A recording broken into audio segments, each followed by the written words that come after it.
praised for it. So John Kerry, who's like Obama's spokesperson, gave a very important speech on Israel-Palestine, the most detailed Obama administration speech yet on what should be done. And it was the usual stuff. We're a neutral, honest broker. We try to do everything wonderful and so on. But if you throw out the boilerplate, he did say something. He said that all this time, Israel and us have been trying desperately to find a legitimate negotiating partner among the Palestinians. We've always failed. Okay. But now, finally, we may have a legitimate negotiating partner. And his reasons were interesting. His reasons were that during the Gaza war, there weren't any protests in the West Bank. And there weren't any protests because the U.S. had established an army run by General Keith Dayton, which is analogous to the Philippine constabulary. They had an army which was able to quash any protests. And actually that's the soft part of the repressive forces.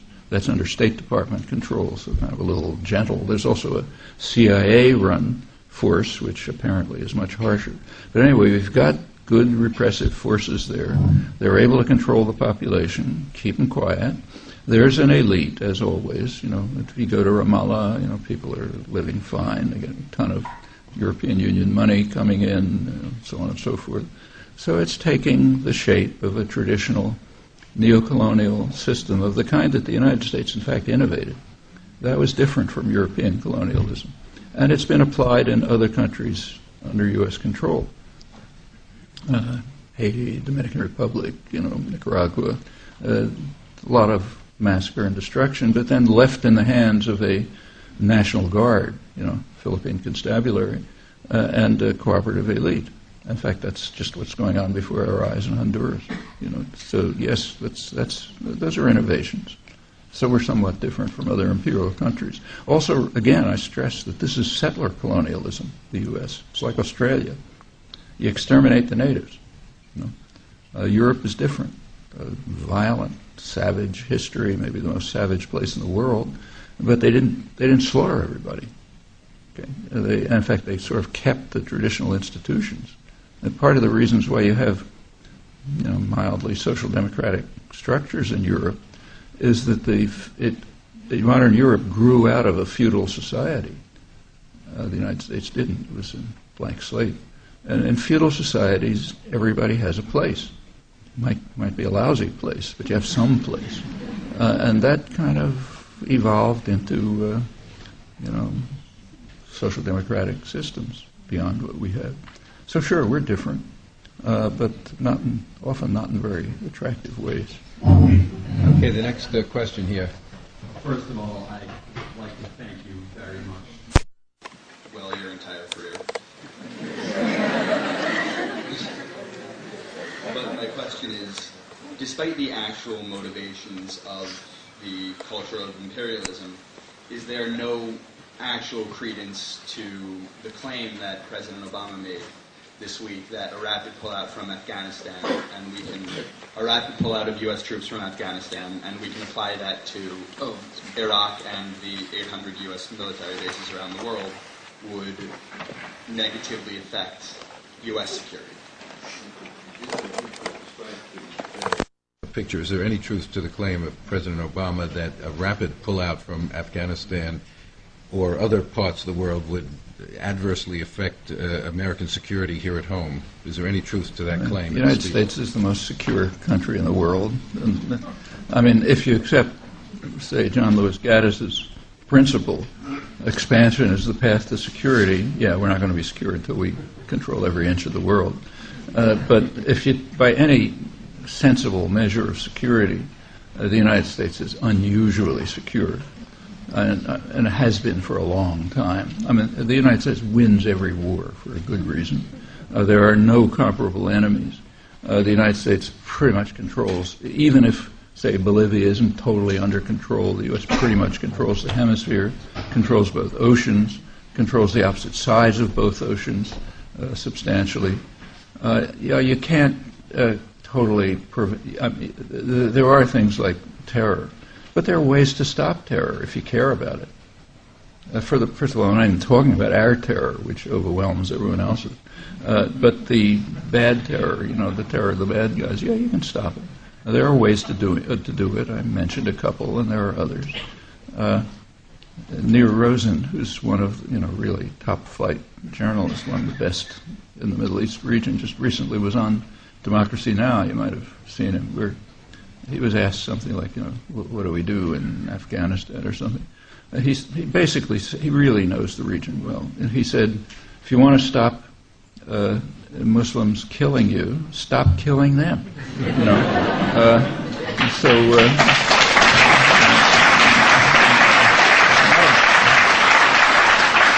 a bad answer. And then concretely said, okay, do something about Kashmir, where the terrorists are bad enough. The Indian Army has been monstrous. So do something about that. Do something about Palestine. Do something about the other grievances. They're real. And then you'll undermine the kind of support that extreme elements rely on. So yeah, there are things to do if you want to increase security. But if you want to increase control, which is very different from security, you do different things. 1 second, ma'am. We are beginning to get toward the end, so I'm going to ask maybe a couple of people to ask questions, and then Professor Chomsky can respond to them, not just individually. So go ahead. Thank you. I'll be very quickly. I'd like to turn our attention to domestic shores. Can you give us some insight into why the U.S. ruling class chose to support and to assure the election of Barack Obama to the tune of $1 billion, the most expensive campaign in the history of this country, and even giving us these Alice in Wonderland political paradigms of a post-racial America? What are the broader implications of his presidency for this country, both in terms of race relation, the increasing attacks against the working class, and the implications of whether or not we will pull out of this depression? Statement for the question, but it's really about what are the implications of Obama's election for race in America. I see. Okay, the next, why don't you ask a question also? Yes. Okay. I'm a foreign student from, and I'm also, as a language teacher, I just started teaching language arts at a very challenging district in New York City. And what can linguists or language teacher like me or you can help students understanding the world more easier or help the world? Is this related to Professor Chomsky's other career as a linguist? She's a language teacher in public schools in New York and wants to know what you can suggest as how a language teacher can help improve the world. Why don't you say the one about Obama and the other about language? I mean, the fact that there's a black family in the White House, I think, is really significant, no matter what you think about Obama. And that's bound to have effects. It's having multiple effects. For the black community, it was kind of, it's a real lift. Whatever happens, they may make out worse than before, but nevertheless, it's some kind of a lift.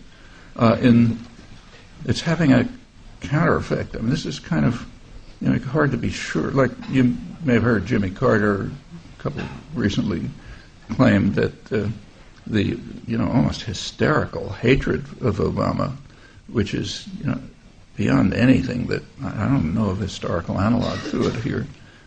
He suggested, it has its roots in race. Maybe. I don't know how you estimate that, but I think that's some factor.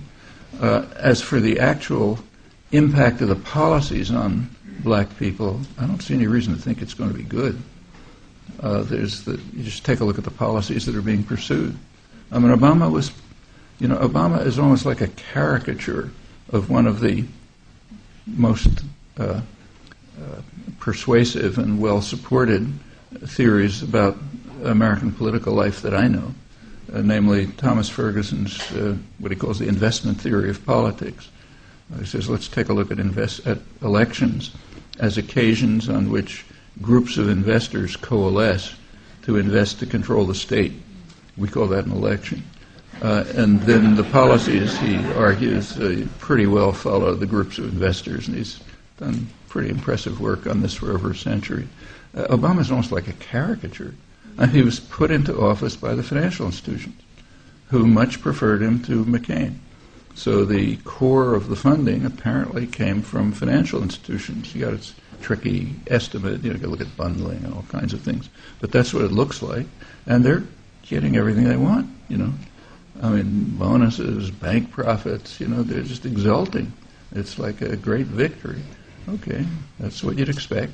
Things like, EFCA and other things are languishing, but it's kind of what you'd expect. I mean, he came in as a kind of centrist Democrat in the Clinton model, and those are the policies. I mean, they're not as harsh as some say Reagan, or Bush, but it's pretty much within the same spectrum. So the effects on blacks are likely to be pretty bad, just as they were under Clinton. We can change that, of course. I mean, any president, no matter who it is, responds to public opinion. That was true, for example, of Nixon, who in many ways was the last liberal president we've had. But there was a response to public opinion, and there were some pretty good policies domestically. So I don't know how to predict it. I mean, it's just like a matter of will and choice. We have to change it. And the language teacher, your advice to her? Well, in language teaching itself, it's like any other kind of teaching. I mean, there are two ways to do it, basically. I mean, you do it like the Marine Corps, which is called No Child Left Behind. You train people to be obedient, submissive, pass the test, forget everything you learned when you pass the test. We've all been through that in our own experience. Ensure, obedient, passive students. That's a bipartisan program. Or you can try to encourage kids' natural creativity and search for. Kids are curious; they want to learn things. Learning language for children is extremely, ridiculously easy. I mean, it's like a sponge, and water just comes. So set up the conditions under which it'll come naturally, and in the course of that, you can also encourage their own creativity, exploring, imaginative work, writing things, and so on and so forth. But that's a matter of kind of like how you deal with, how you deal sensibly with young people, whether you're a parent or a teacher or anything else. I don't think language teachers or linguists or physicists or anyone else has anything special to say about the kind of problems we're talking about. I mean, each of us, if we're kind of decent human beings, are not just kind of like focused on some professional problem. Can I prove this theorem? Say, but we're also human beings. They're concerned about the world. Okay, that's part of your life, and you have to decide what you're going to do with that part of your life. Lots of choices. Let me I think just two more here. Very quickly pose a question, and then Professor Chomsky will answer, and we'll have to end. I just want to ask, while we're talking about domestic issues, Congress has passed the Patriot Act and the Animal Enterprise Terrorism Act, and opponents of both acts say that the government is just attempting to oppress opinions against their policies and opinions against what the U.S. conservative group wants to do. So I wanted to ask, you said that we're in a better place now than in the 60s. I mean, people will say that because these acts are being passed and we're not allowed sometimes to speak out against the United States, we're in a worse place. So how would you respond? Patriot Act is unpleasant, but in terms of what people live with all over the world, it's kind of like a Tea Party. And in fact, the repression in the 60s was far worse. Take a look at the record. Somebody mentioned Fred Hampton before.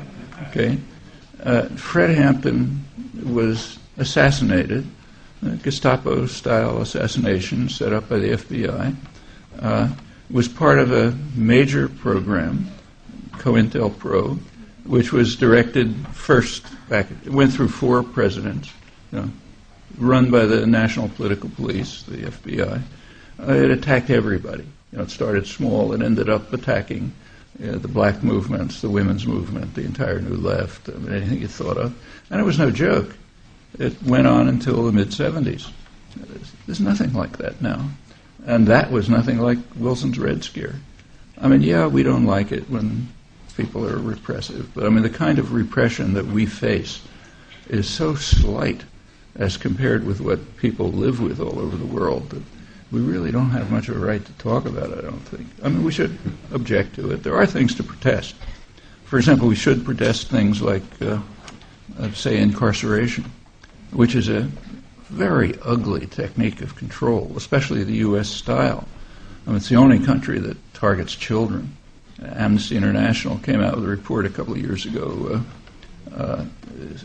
investigating around the world children who were in jail for life with no possibility of parole. I don't remember the exact numbers. It was something like 2,500 around the world, of whom maybe 2,300 were in the United States, something roughly like that. I mean, this included like 12-year-old kids who were present when a felony, when a murder took place. So they're in jail for life, no possibility of parole. Just the numbers incarcerated are out of sight. I mean, back around 1980, it was like the rest of the world, the industrial countries, maybe a little high. But through the Reagan years and the Clinton years and on till today, it's just shot out of sight. A lot of it is under drug war pretexts, I stress, and it's targeted primarily black males, also black women, Hispanics to an extent. And if you think about the history, I mean, Eric can say this much better than I can, but if you look at African American history, it's been one of almost constant slavery. I mean, it was literal slavery for much of the black population up until the Civil War. And then there was a period of Reconstruction, 10 years, and it went right back to what it was pretty much through criminalization. I mean, black life was criminalized. You're standing on a street corner, you look the wrong way at a white woman, or whatever, you go to jail forever. A large part of the U.S. Industrial Revolution was based on what amounts to slave labor, criminalized blacks. And of course, correct me if I'm wrong, but my impression is that the treatment of blacks in the post-Reconstruction period was worse than slavery, at least as far as I can make out, for good capitalist reasons. If you own a slave, that's capital. You've got to kind of keep it, take care of it. If you just pick it up from the jails, where the state is doing the work of criminalizing black life, okay, who cares? Work them to death and throw them away and get the next one. Well, there was that really went on until the Second World War. During the Second World War, there was a need for free labor. Then comes a couple of decades of when blacks could kind of work their way into the skilled labor force, become an auto worker, that kind of thing. But it was over by the mid-'70s, by the shift in the economic programs to financialization of the economy and undermining of productive capacity. And right after that comes the incarceration, which I think if you look at it in many ways is kind of structurally similar to the post-Reconstruction criminalization and slavery period. So there's a whole history, I mean, this is, sketch. It's more complex, obviously. I don't know if you think that's more or less Well, accurate, we don't have time to get that full, but that's fine. All right, the final question, very briefly, please. I would like to thank you first for being here today. Second, as a Palestinian, I'm appreciative of you spreading the truth about what's going on in Israel. I would like to ask you a question about Zbigniew Brzezinski. I would like to ask you a question about him. He was very influential in the Obama transition team. I believe he was an advisor. We know that he created the Mujahideen to fight in Afghanistan. I was wondering what were your views on him? What are your views on him? Well, former professor at Columbia. In 1998, Brzezinski gave a famous interview in which he took credit for creating the Mujahideen. Okay? We don't really have much evidence that that ever happened. I mean, he was National Security Advisor under Carter, and it's true that there was a kind of a trickle of aid that went to Mujahideen, but it really took off under Reagan. So I don't know if he was boasting or if it's true. He was taking credit for overthrowing the Soviet Union, essentially. In fact, he was asked in that interview. Yeah, he was asked in that interview. It was in France. Don't you think it's kind of ugly to destroy Afghanistan by supporting these radical Islamist fanatics? He said, well, you know, if you weigh in the light of history, what's more important, the fate of Afghans or overthrowing the Soviet Union? That's basically his answer. Whether it was true, I don't know. I don't think we have much evidence for it. But he was on the Carter transition team, and I should say that on the Obama transition team. And you know, in the spectrum of policy analysts, he's one of the saner ones, I think. And a lot of what he says makes pretty good sense on the Middle East too. You know, I don't like him. I'm sure he wouldn't like me, but a lot of it's pretty rational. Not just there. For example, on the anti-missile systems in Europe, which is a big topic in itself, he's the one person up in the foreign policy elite who I've seen who said straight out what the truth is. It's a non-functioning technology against a non-existent threat. And that's quite true. I mean, even if Iran had nuclear weapons and missiles, you know, nobody wants that, of course, but the chances that they would use them are like minuscule. The U.S. intelligence analysts say it's undetectable. All they have to do is load a missile, the country gets vaporized. You know, if they have them at all, it's for deterrence. And that would be understandable with a hostile superpower occupying two countries on the borders, Israel threatening to attack them all the time. So, yeah, maybe they're developing, I don't know. But at least he said it sensibly. He's also been one of the few people who's talked openly about the fact that, you know, we should go ahead and sort of break our 35-year opposition to a diplomatic settlement in Israel-Palestine and join the world on this. So, right. Pretty reasonable, I think. Well, let us all thank Noam Chomsky for coming.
Imperialist policy of the U.S. government, this giant empire that knows that it cannot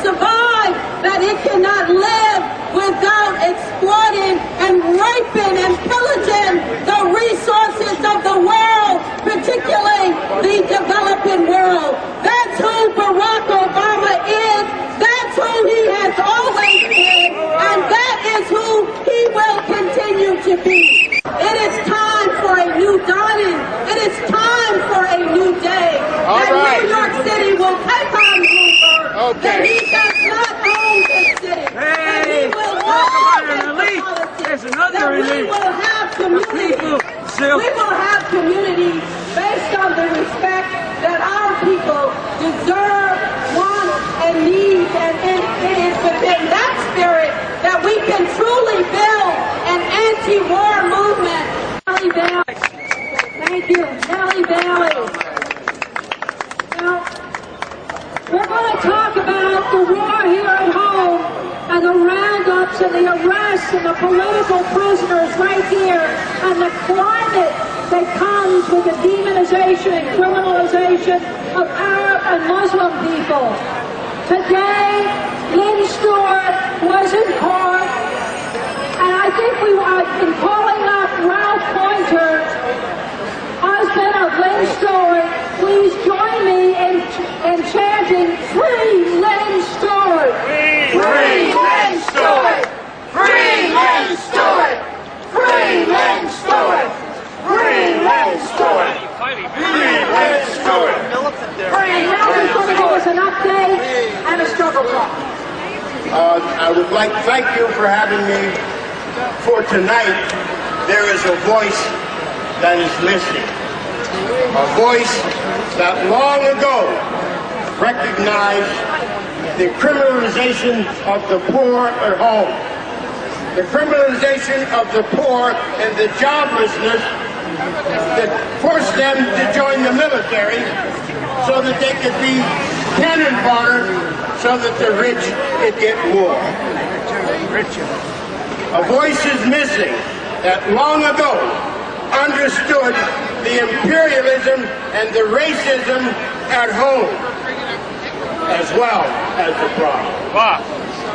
A voice that understood through her fight against racism, against non-white people, and included other religions, Muslims.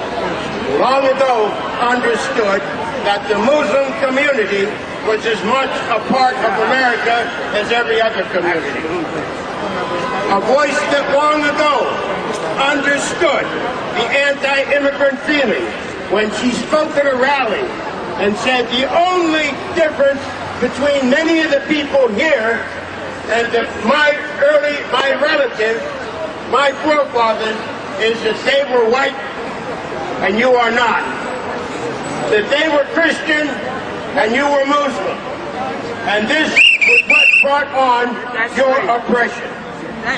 A voice that long ago understood freedom lies in cooperation of people of the same demand. All of us or none of us.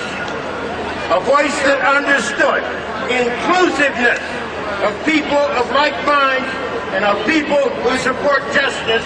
When we get it together, this empire will fall.